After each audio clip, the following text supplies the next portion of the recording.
Hi, my name is Winsley, and welcome to my 10 beginners tips for playing on Age of Wonders 4. Big thank you to Paradox Interactive and Triumph for providing me with an early access key to the game. This video is by no means an ad for Age of Wonders 4. I'm just a creator who reached out to them and was fortunate enough to get a key a little bit before the official release on May 2nd. If you enjoyed this video, please keep an eye on the channel for future Age of Wonders 4 content. And if you're just into Age of Wonders in general, you may want to go check out the videos that I did for Age of Wonders Planetfall. I think I have over 100 different guides. Some of them were close to 2 hours long with a guest jumping into different synergies. So yeah, I think some people might enjoy that. If you have any ideas or topics that you'd like to see me cover, please feel free to let me know in the comments section below. Some of these tips are a little bit more complicated than the others. For example, explaining the action economy will take quite a bit of time, so I will spend more time on that. And I have organized these tips so that the first tips are more centered on the early game, like the first 10 turns or so. And then the later tips are things that you're going to encounter later on in your experience. I have placed timestamps below, so if you want to jump around between the tips, please feel free to. And without further ado, let's jump into the first one. I can't stress enough how important it is that you try to build as many cities as you can in the early game. If you don't, then your empire risks falling behind empires that invest in a longer term strategy. While it does seem viable that you can have one city and you can play very tall in Age of Wonders 4, I think it's still worth having a few other cities, at least 3 cities by turn 20. In this playthrough, I was actually able to get my second outpost on turn 15. Right now it's turn 14, and this outpost is only going to take one turn to become a city because I got haste berries. I had to set it up as an outpost using a little bit of gold. If I go to this province, I think we can see what it would cost to get an outpost. And yeah, this here actually is on this province here. So if I wanted to build an outpost there, I could go ahead and do it.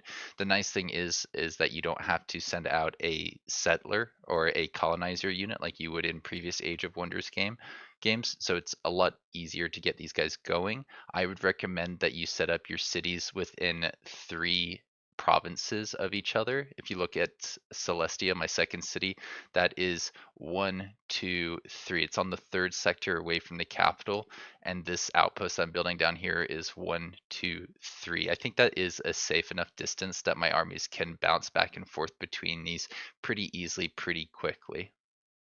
You may be very tempted to spend some of your early Imperium on Empire skills. There's some really powerful things in here. For example, this one right here gives you plus 2,000 gold, incredibly useful in the mid game to late game. I think that you can take it once, it's not repeatable like the city cap. But yet, I would recommend that you spend your first 500 Imperium actually on setting up these cities, and then afterwards, around turn 20 to 30 or 40, you can come back into here and grab these things at your leisure based on like what your goals are, what you need to accomplish. Maybe you need to like build roads. This is a pretty fun one. It doesn't cost that much to build roads. And another way for you to get your cities would be to either integrate these independent free cities or to conquer them like I'm about to right here. When you conquer them, you get, I think, 4 options. Yeah, we have the ability to vassalize this, turn into like a independent city that's loyal to us. We can just burn it down to the ground to get some money, and then if we wanted to use those ruins to start a new city with 1 pop in it, or we can absorb them into the empire, or we can migrate, which is an evil thing. It reduces some of the population, but you can build more of your own units, which will have like your enchantment type. So it's not a bad option. As you can see here, it's pretty much the same cost to absorb this thing as it's developed as it would be to develop your own city. I believe independent cities, when you integrate them, it takes a lot of time and investment to increase the allegiance or the relationship. And then I believe it was something like 300 or 400 Imperium to integrate. Tip number two is don't forget to build more units as you expand your economy. Age of Wonders is a franchise that rewards short term action. Considering that you will need to be going out and clearing sites, you're going to need to build a second stack as soon as possible so that you can have two different stacks clearing in different directions. Clearing sites will offer rewards. Sometimes you can get a tier 3 unit on turn 15 or 20, which can be very game changing because that early military strength translates into economic income relatively quickly, and that means any investment of gold you put into city buildings needs to not come at the expense of your armies and your ability to go out and take locations like these ancient wonders. The earlier you can clear these out, the earlier you can connect them to your cities and take advantage of Rally of Lieges. Like, for example, this one gives a bone dragon, and I'm pretty sure any ancient wonder will have a similar effect. It is also worth pointing out that when you clear locations, sometimes you can get a pretty large lump sum of gold, allowing you to then invest into building a building or more units. So, in a way, investing in your military is kind of like investing in your economy, so long as you put the resources you get from clearing back into your cities. My third tip is to prioritize Imperium income over all other forms of income. While it is really good to have a nice positive gold income and mana income and knowledge income, they should never come at the expense of Imperium because it is used in a lot of different aspects of the game. And I think that it will be one of the bigger limiting factors in the late game. I know that sometimes you run out of gold and then you can't hire your a hero the next turn. But I feel like if you're using your Imperium wisely, that shouldn't be too big of an issue. When you go and you conquer other people's cities, you have the option to just burn them down or turn them into a vassal city, but that is definitely lost income that you could be sending directly into your coffers. Absorbing it into your empire or migrating it is going to cost Imperium, and there's other things that you're probably going to want towards the mid to late game from the Empire skill tree, which are going to be decently expensive. Like this one's 350 Imperium. This one is 500 Imperium, and I was using, I did use this one quite a bit. Or I used it once. I think this isn't repeatable, and this one is quite a nice one. I think the first time you grab this one, it's 200 Imperium. The second time you get it, it's 500 Imperium, and the third time you get it, it's 800 Imperium. And I have to imagine every time you get come back here and try to get the next level of city cap, it's going to cost 300 more Imperium. This probably is one of the biggest investments of that you'll be sending your Imperium towards. Like that's a lot of Imperium, and at this point, I can hold 5 cities without going over my limit, but I'm at 6 because the malice isn't too terrible. It's kind of like a soft cap. It's not a hard cap. But regardless, increasing it, it's I think worth doing once you get to a certain point in the game. Once you have enough Imperium saved up and you're not spending it on founding cities or anything quite like that. One thing you might be tempted to do with your Imperium is to spend it on attracting population. Right here it says it costs 30 Imperium to increase this from 9 pops to 10 pops, which when I do that allows me to get another sector. That can be very nice when you're close to somebody else's borders and you're competing with them to get to a location. Like for example, maybe we could say theoretically we're competing over this Arcanium ore. If I was wanting that inside my space, I might do this, and then it might even be worth spending 300 Imperium to grab this sector this turn before they can get over there and do it. I have a feeling though 9 times out of 10 this won't be optimal and you're probably better off spending your Imperium on building a city or getting some Empire skills. Some events that I got from clearing out Ancient Wonders rewarded me with Imperium, and I think a silver landmark gave me something like 300 or 400 Imperium for as one of the reward choices. And knowing what I know now, if I hadn't chose that Imperium decision, I would have severely regretted it. I think Imperium is the most valuable resource, so whenever the events give you the choice to get it, you should probably do it, unless maybe it gives you a really high tier unit as an option opposed to picking the Imperium. Wizards Towers and magic materials can be used to get a little bit more Imperium. I think +5 every turn. Right now I'm at +85, and some of that's coming from my Wizard's Tower inside of my capital, and some of it's coming from magic materials. If we go to my capital over here, I think we can see the buildings somewhere under here. And I know I have the structures. There we go. Yep. So it would be this one. We're at level 2, and I'm getting +5 Imperium from that. And I was getting a bit of Imperium from my magic materials. I think I can see that this guy over here, the Rainbow Clover, he gives me +5 Imperium. And when you collect the set, which I actually was able to do pretty quickly in this game, you get +10 Imperium income on top of that. There is one other source of Imperium, the Ancient Wonders, they give you Imperium.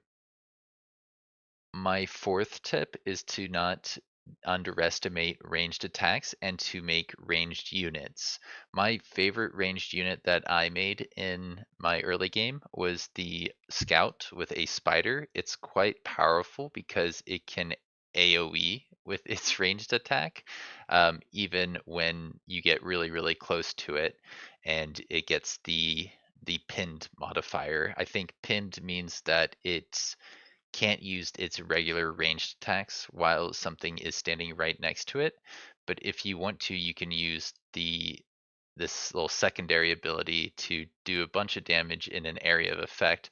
Right now, the enemy's too far away for me to really take advantage of it. But if I set up my army correctly, I can make it so that they take a bunch of damage on their turn, lose a bunch of figures, and then they're not able to do much to me in retaliation on their turn. Now, because these spiders have this second ability that goes on cooldown for 3 turns when they use it, you still want to avoid getting too close to the enemy. If I went to this hex right here, this guy could melee attack him, and he actually has the ability to jump 3 hexes further, so I'll probably put a unit right here and surround him on this side with spiders, all of them as close as we can get them to this guy so that they can use their AoE together. This guy can go here. Actually, that one's beat up. Let's undo that. And he'll go in the back right there. And we'll place this guy right here with this guy not too far behind. And yeah, we'll end our turn here. Well, no, let's move this snake up there too. End it like so. So because all these guys are melee, except for this guy, I think he's got the ability to can actually hit from far away. They're at a pretty significant disadvantage for engagement. I get to basically decide when it happens with my ranged attacks here, and I'll probably just, do as many of these as I can in as many locations as I can, because this guy's got a sprint. He can actually go one further forward. But before I do this, maybe we'll put this on my units so that they can do a lot of damage with their AoE and their repeating shots if they need to. This guy's got a nice repeating shot that will do a decent chunk of damage if I need to. But yeah, this guy's sprinted, which means he can actually go 1 hex further and then AoE like this on 3 units. And these guys, I think in the front, they'll be able to hit at least 2 units from here, and this guy from here. And you just, yeah, on the next turn, you'll use your repeating shots. This guy's probably going to jump forward. I don't want him to surround too many spiders, so I guess I'll probably bring this guy forward a little bit. And this guy can go here so that if he jumps on this, he's only surrounding 2 spiders, and he jumps there, he's only surrounding 2 spiders. But yeah, that's more or less how I would approach combat with these types of units. There are units that have figures that can die off, like this spider in the front, and then there are units in the back that don't have figures that will die when you do damage. So you want to prioritize the units with figures with this alpha strike. That guy, yeah, I think he did get locked in. That's pretty funny. But yeah, as you can see, this guy's doing quite a bit of damage with the um, awakened on top of his normal. It's like doubling his base damage here, so he does 24. If you use strategies like this, they'll barely be able to touch you before the combat's over. Grazes, yeah, if you take a shot with a weapon like this, you can miss. Right now it's saying 100% because of the modifiers I have on my shots here. But if it was like 90%, there's a 10% chance that it would graze because your graze chance is 20% higher than your hit chance. So anything above a hit chance of 80 will either be a hit or a graze, which is half damage. Pretty forgiving, and it makes it so you don't have to worry about things like you would in XCOM about just like doing 0 damage on a really big important shot that had high accuracy, but you got that 1 in 20 low roll. Melee can graze from fumbles. When they have low morale, they could get this little fumble chance. I wonder if any of these guys got low morale. You got morale that we can use to show off? Yeah, once they get low enough morale, they get a fumble chance. Right now, this guy's only get minus 12, and it takes minus 20 to reduce the morale to get to a fumble chance.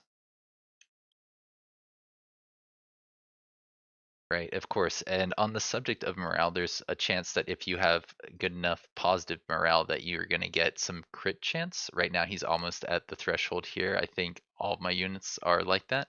But basically, that can mitigate your chances of missing. If you take a 30% shot with a 30% chance to crit, then if you get the crit, all three of your repeating shots will do maximum damage times two. So like this attack here that does 12 damage in an AoE, you can actually get it to do 24 damage pretty consistently if you have high enough crit chance. And there are other sources of critical, like the overwhelm tactics, the starting, I think, mind trait that you can pick. Yeah, this is a body trait, the spider, so I had to pick a mind trait to go well with it.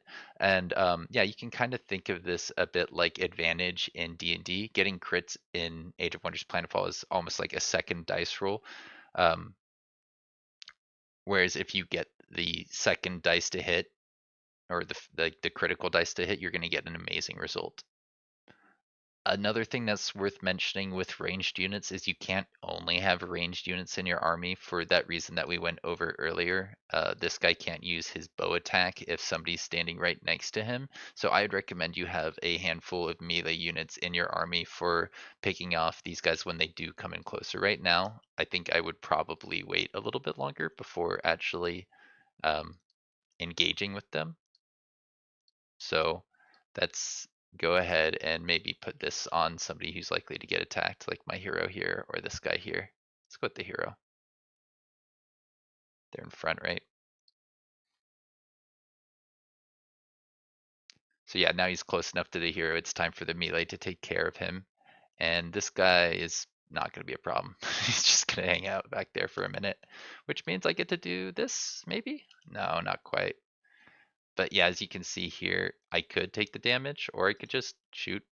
I don't need to actually take the retaliation here. My melee can handle it once I've done a little bit of damage. Oh, of course you got a 50% there.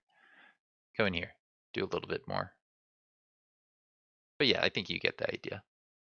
I should probably also mention that the reason that I didn't want to take a low percentage shot here is that when you miss, you can hit the hexes around the enemy that you were targeting. So that could end up hitting my own unit here, but you can actually use that to your advantage and target a enemy that's standing in the middle of a group of a bunch of enemies so that when your shots miss the target that you wanted to hit, at least it does damage to an enemy unit. The next tip I have here, my fifth tip, is to use the action point economy to your advantage, which is something that I kind of already illustrated with the last tip. If you haven't seen the last tip where I talked about ranged attacks, I think that one really illustrates a lot of the points that I'm trying to make here, but I'll try and highlight a lot of those same points again, just, for clarity's sake. Getting familiar with tactical combat is really important because a lot of the strategic decisions that you make on the strategic map are informed with how the tactical map plays out. Like, what units are you going to build? For example, I was going for a ranged heavy build with a lot of AoE, so that allowed me to take on melee stacks a lot more easily. And then it will also inform, understanding the tactical combat will inform what tomes and texts you end up deciding to research. Basically, if you see another ruler has a certain strategy, you may try and choose a counter to it based off of your understanding of the action point economy, or basically how action points work in combat.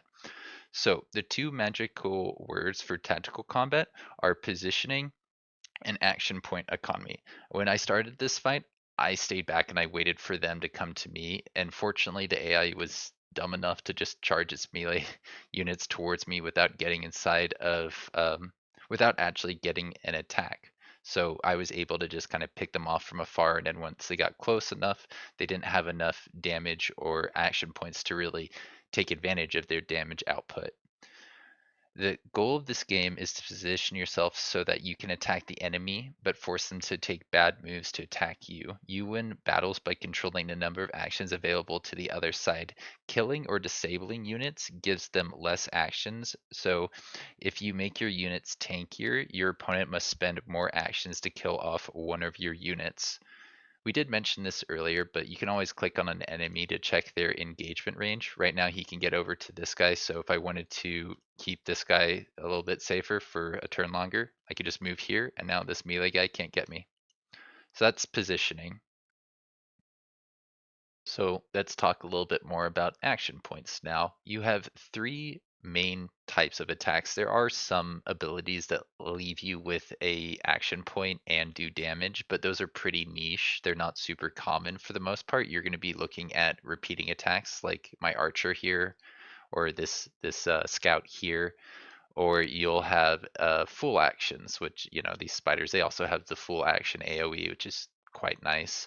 And then there are these single action attacks here. A single action attack means that I can move to the end of my movement and do full damage, and that means you don't really want to use these types of attacks like against a unit that you're right next to. There may be another way of using that unit a little bit more optimally. I actually really love this one right here. This magic missile it just hits the target. It does 20 damage, but right now he can't use that because this unit is too close to him. What I would probably do here is have this guy shoot over there. Oh, right, I didn't talk about this during range, but if you're I think 2 hexes away and there's units in the way, it reduces your hit chance quite a bit. It says something about obscured, but this guy had higher hit chance. Anyways, this guy will be able to kill off that unit pretty quickly, pretty easily here. No retaliation, no damage. And now I can, if I wanted to, use a magic missile on this guy. Which, like, why not? He can't, oh no, now he can't get in range to do damage, but it's not going to be much. It's pretty negligible. I could probably mitigate that with a healing word here. So another important thing to point out is if you want to undo a move, you can only undo one move. Say if I moved this guy here and then moved one of my other spiders, I can only press undo move once here. It doesn't actually work on this unit as well. The button just disappeared there. So while you're planning out your movement, while you're planning out your positioning, you should probably move one unit at a time, and then once you've got a place that you like, that after checking your hit chances and whatnot, then you can start moving everybody over. One thing I've noticed that I keep forgetting to do is checking which spells I can use at the beginning of my turn before committing to a plan. And that's a pretty big deal because healing a unit before it attacks will allow it to do more damage. If a unit is missing figures like this one and you heal him, that can allow him to do maximum damage. I think since these guys are a single figure, no, there's 2 spiders there, aren't there? There's 3 spiders here, so yeah, they can actually have their damage reduced a little bit. So just coming in here and being like, hey, I'd like to make you a little bit healthier can, yeah, bring back the third figure, letting it do not 2/3 of its regular damage, but just like the normal damage that it says in the tooltip there. There's other things like the Awakened Radiance, which I did use at the beginning of this combat while I was still talking about ranged attacks to make it so that my units just do a lot more damage. If you have 2 units attack that could have been affected by this spell and then you remember it, you'll probably want to restart the combat. I mean, that's what your instincts are going to tell you. You may not need to, but it's a situation that I found myself in a few times being like, I did not need to take that damage. I could have killed that unit right there if I just remembered to put that awakened on some repeating attack. Something that repeats will get more out of the awakened ability. Like right here, it'll tell you that this guy gets just +4 spear damage on base attacks. That's better on repeating attacks. If I used, say, this guy's single action thing, that's just +4 damage. But if I use it on a repeating attack, that's +12 damage. Pretty massive. Um, and you take that into consideration. It's also magic damage. You can make it so that your guys who usually do physical damage do magic damage on top of that. Not bad in general. So I just switched over to a different combat that's from later in the game to show off another mechanic, basically how shock units work. I actually didn't build any shock units in this game, but this piece of equipment basically turns my hero into a shock unit. When I equip this, it makes it so that every hex that it travels, it gets more damage, gains 20% damage per hex traveled up to 3 hexes, and then it can cancel people's defensive mode and remove retaliation. Retaliation is like attacking a unit that just attacked you. So usually that would happen after a unit attacks you, but there are things like first strike that allow you to do it first. Pretty useful if you run somebody with first strike in the middle of a bunch of enemy units, because they should be able to do a lot of damage before the enemy can retaliate properly. This guy has this defensive mode, which makes it so that all of the guys adjacent to him get +3 defense. The unit itself also, I think, gets the +2 defense and +2 armor from that defense mode. And then there are some support units that can help boost resistance in an area of effect. So softening up targets with a charge can be quite good, but that does require you to actually get pretty close to the enemy. From what I've seen, the only way to break defensive mode is to use a melee attack to get really close to the enemy. So one way you can get a unit with charge is to use summons. You can summon in a gargoyle, I believe that is a shock unit that you can research relatively early in the game, and it will appear wherever you choose to summon it, anywhere on the map that you have vision, I believe. Pretty good if you notice that a unit that you're about to go into combat with has some amazing defensive mode, or if you're going against another ruler that has a bunch of units with defensive mode and you haven't had to consider that, maybe you want to summon a gargoyle just for that specific mechanic so that you can knock them out of their defensive mode. Now, Web isn't the only ability that has a really silly, fun modifier that you can put on enemy units. You can stun them, you can freeze them, you can even drive them insane so that they attack the enemies around them. But you want to get access to these types of modifiers as soon as possible, because they can make it so that people just don't have action points on their turn, or they can't use their action points wisely. Any of these units that can just do melee, I can lock them down and say, you're not going to come near me. You're just going to sit in the back. All these guys have some kind of range attack, don't they? Yeah, this guy, if I web him, he's not going to be able to attack. So that's a pretty good target to try and web. But if you wanted to try and freeze something that would do a lot of damage to you, that can be worth spending a lot of action points on, as if it keeps them from using that unit on the next turn to do a lot of damage to your units. It's an action point economy. You got to ask yourself, is this worth the actions? Is it going to be better than what I could be doing with my action points elsewhere?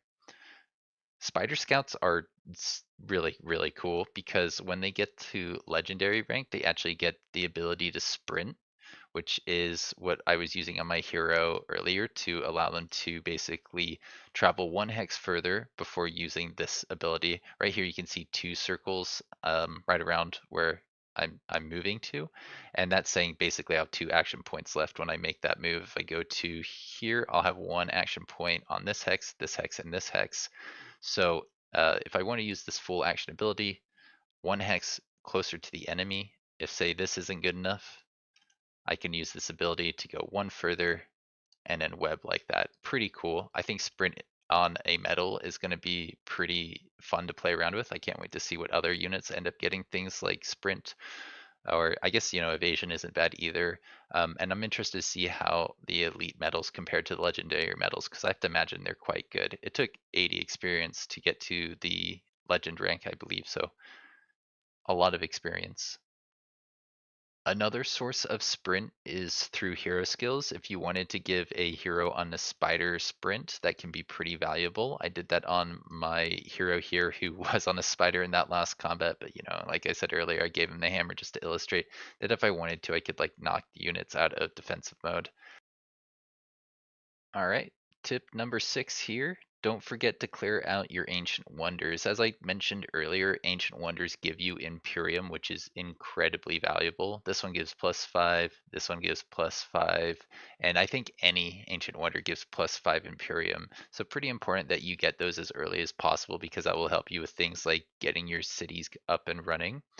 These fights are usually very intimidating. The silver landmark here that I just cleared out on turn 47 was something that I had to take a few tries at. I mean, I'm still pretty new to the game, so it may have been something that I could have done by turn 45 relatively easily, but it still felt like a challenge. And those gold landmarks, I believe, are things that are supposed to be left for pretty late into the game. But you should try and find as many of those lower level, the bronze landmarks or ancient wonders as you can and get them attached to your cities as soon as possible. I do like the start that starts with an ancient wonder next to them because that allows them to have that extra Imperium right from the very beginning. I took that on this empire and I had this enchanted den that I could take advantage of super early on without even having to do a fight. This actually gave me access to Plague Serpent and the Storm Scale Serpent, which are pretty powerful tier 2 units. Being able to hire them from recruit the lieges as early as possible is I think a nice way to get some momentum going. It might feel like as you are getting ready to clear out a stack that healing up isn't worth the turns, but getting the benefits from here I think is worth doing. I think it's worth taking time to set up maybe an outpost near there so that you can heal and then turn that into a city later. And then there is always the chance that a ancient wonder might actually be really far away from where your armies are and you'll have to spend a lot of turns running over towards where the ancient wonder is. If say you just were scouting over here on the left and all of your armies were on the right, then spending, I don't know, 8 or 7 turns to get over to it could be worthwhile so long as it's not like a super challenging fight that you can't take at that point in time. If you're able to clear it, I would say it's worth spending a few turns traveling over to Ancient Wonders, setting up an outpost, and doing those kinds of things. My next tip is to recruit as many heroes as your hero cap will allow. Much like with the city cap, the hero cap is not a hard cap, it's a soft cap. After you go over, there's a little bit of a malice to one of your incomes. I think it's gold is maybe -30 or -10%.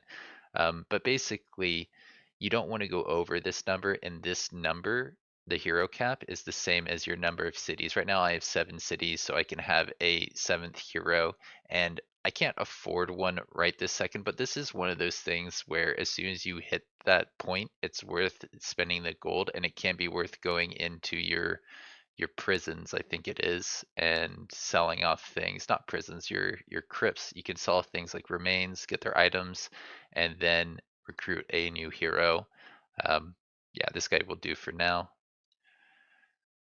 It's pretty worthwhile because heroes are needed to clear ancient wonders. You can't go into places like Enchanted Den or Pilgrim's Passage without a hero in charge of the stack, and you can't lay sieges to take somebody's city away from them. That's a ruler or even an independent city. It can be pretty easy to run out of gold in Age of Wonders 4, so I would recommend holding on to at least 100 gold at all times so that you can get to your heroes as quickly as possible. It's much easier to go from 100 gold to 150 gold to recruit a hero than it is to go from 20 gold up to 150 and then buy the hero. If you have to wait a few turns to get that hero is potentially missing out on helping other armies clear out locations and also potential experience. There is the added benefit that when you recruit a hero, you can spend more gold to get heroes of a higher level, but I still think you should get them as early as possible and level them up naturally because it will save you some gold and it will allow you to control more of how they're developed. I believe if you buy a level 7 person, they kind of like pick their own traits. I did already mention earlier that you can use a Materium Empire skill to get a lot of gold, but I think it is worth reiterating that I used this to get a bunch of heroes. I spent, I think, 1,500-ish of that gold to recruit 3 heroes all at once after conquering a lot of cities, and they had to then walk all the way from my capital up here down to where I was waging my war. I think this might be one of those situations where changing where your uh, what you call it, where your capital is to help with reinforcement might make sense. I think they took out a lot of those interactions where you'd like buy a unit and instantly get it at your city. So it's not quite as good. Like with Rally of the Lieges, it takes a few turns now. If I go into this and oh, I can't click that button right now. But yeah, it takes, I think it's saying 2 turns for them to actually appear in my capital. My eighth tip for you all is to use mounts for extra movement. If you want your heroes to be able to move across the map quickly to get between ancient wonder sites and places that you may want to siege, then you're going to want to give your heroes things like this spider so that they can just get around the map that much faster. Right now he's got 48 movement points, but if I take this guy off, he's down to 38 movement points and he can cover a lot less range. So let's just close this down, show off the range. He can reach all the way up to this tile, this woodland over here. I kept the spider on, and if I take him off, all of a sudden he can only reach this tile. That's, I think, 3 less tiles. That's quite a bit less. If you want, you can use your scouts to do something interesting before a fight, or you can use your heroes because you may want to rotate your scouts out eventually. This stack is able to get to here, and if I wanted to, I could engage with just one of these scouts like so, and then since these guys can't move any further, I'd probably just keep them around here. And because this guy has a full thing of mobility, what I sometimes like to do is just get them inside the reinforcement range before this guy attacks to draw him inside the fight. You'll see this little red outline that goes 3 hexes around, showing how far reinforcements will come to help if I start this fight like this. And yeah, it's just generally a pretty helpful thing to take advantage of. In the late game, it's very easy to have to move like, I don't know, 8 to 10 turns across the map. So just being able to move that much faster on a mount really helps your most powerful units, your most useful units do more things more often. So I've been taking the spider mounts start at the beginning of the game so that when I go to recruit my heroes, I have a chance to always get that extra bit of mobility. But there are other mounts that you can choose between. I just think that this one is interesting because you can web other units. I think this guy, he doesn't have a mount, and this guy, he doesn't have a mount, or he does have a mount. So between the two, I would probably recruit this guy. And I'd even consider going over my hero cap to do that because mounted heroes are pretty cool. They're pretty useful. This guy can move with the scouts that I just built all the way down to here. They can't engage this hex like I was talking about earlier because they all have the same movement. But like a different guy might be able to start. Now he can't get all the way over there. It's just a little bit too far.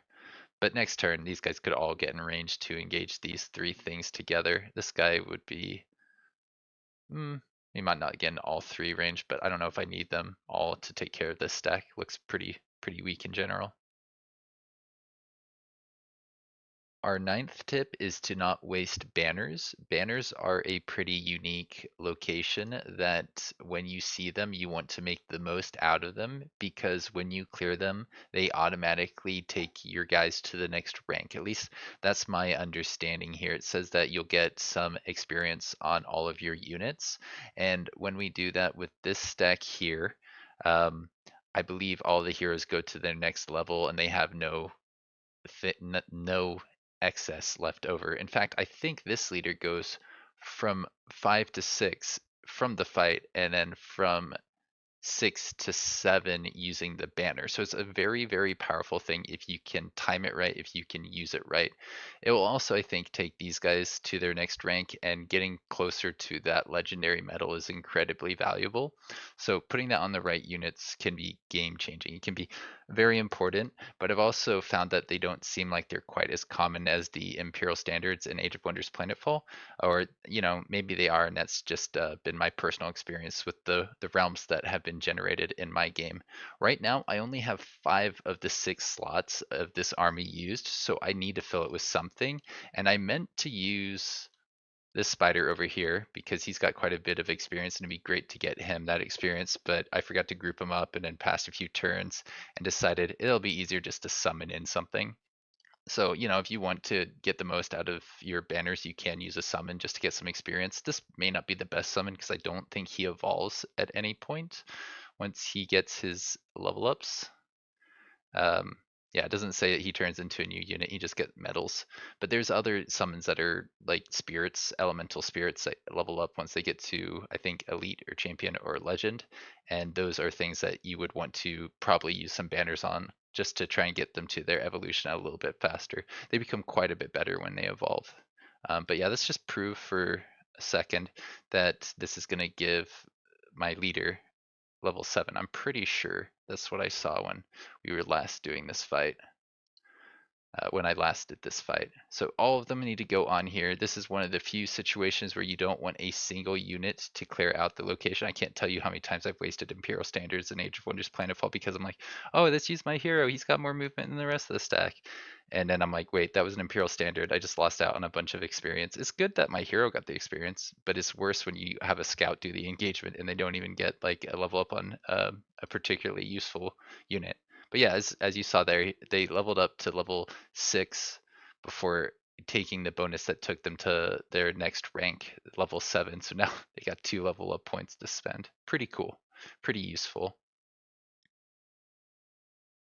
Right, and it's also important to note that if you have a unit that was about to rank up and they only get 1 point of experience out of clearing the banner or out of stepping onto the banner, if they had like 5 out of 12 experience, and then the banner took them to, no, the fight took them to 11 out of 12, and then the banner only gives them 1 experience. In a lot of ways, that's wasted experience because you could be getting 64 experience on, I think, this leader. Yeah, level 7 leader. If they clear it out, they get 64 experience. And if you put that on multiple leaders, like I did on this one, you could put that on 4 or 5 level 7 leaders and get like hundreds and hundreds of points of experience out of it, which is, I would say, better than 1 point. My 10th tip for you all today is to make sure that you have enough mana income to get the enchantments that you're going to want down the line. Regardless of what strategy you're going to use, you're going to want enchantments at 1 point in order to make your units better.